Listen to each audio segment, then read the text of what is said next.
Plusieurs éminentes personnalités de la communauté se sont mobilisées autour du président de la République, chef de l'État, professeur Faustin Archange Touadéra, pour célébrer le 30e anniversaire de la création de la CEMAC, couplé avec la 15e édition de la journée CEMAC.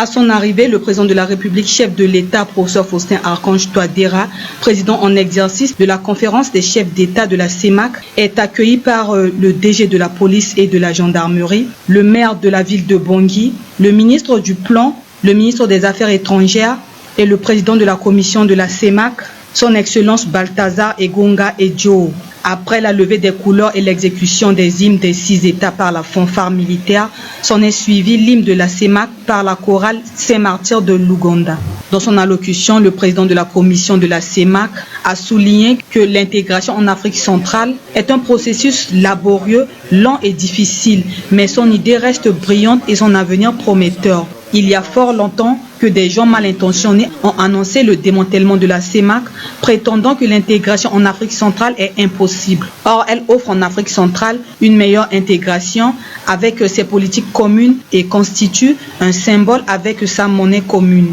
Il en a profité pour exprimer sa gratitude à tous les chefs d'État des pays de la CEMAC qui ont su maintenir le cap pendant ces 30 années malgré les difficultés, et exhorte ses compatriotes à poursuivre la mission car les défis auxquels la communauté devra faire face dans l'avenir sont nombreux et exigeants.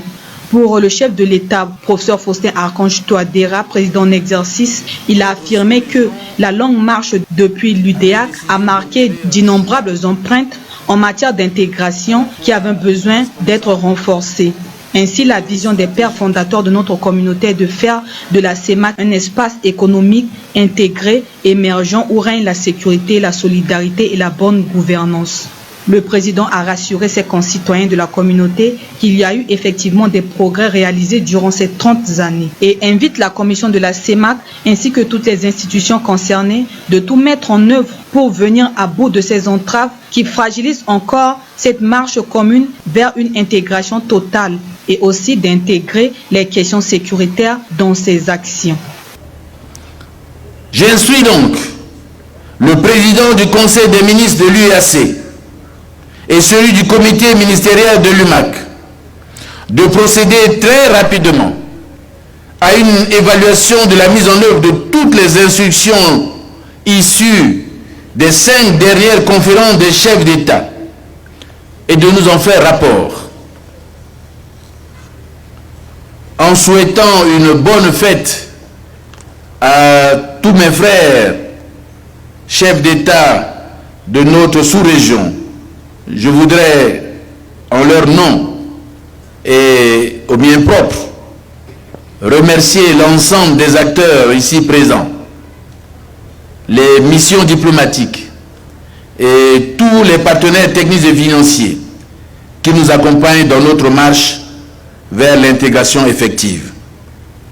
Je ne voudrais pas terminer mon propos sans évoquer la question d'appropriation des actions de la communauté par le peuple de la CEMAC.